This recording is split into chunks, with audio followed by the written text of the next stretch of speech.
Guys நான் உதவா அம்மா பானி செஞ்சாங்க. நான் விளையாடி இருந்தேன். அம்மா பானி செஞ்சு கப்பில் வச்சாங்க. போய் விளையாட்டு வந்து சாப்பிட்றான்னு சொன்னாங்க. அதனால விளையாட்டு வந்துட்டேன். வந்து பார்த்தா பானி கப்பையும் காணும், என் தம்பியும் காணும். அன்னைக்கு தேடி என்னதான் பண்றான்னு பார்ப்போம். வாங்க வாங்க இங்கே பூச்செடிகிட்ட ஒன்று காணான்னு பார்ப்போம். பூச்செடிகிட்ட இல்லை எங்கேயும். வாங்க எங்கள் சந்தில் போய் பார்ப்போம் இருக்கானா.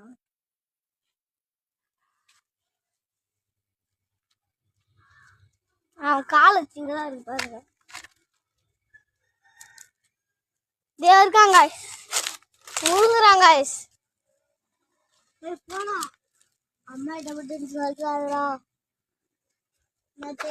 திருடாதே தம்பி திருடாதே, திருடனா அம்மா அடிக்கும்.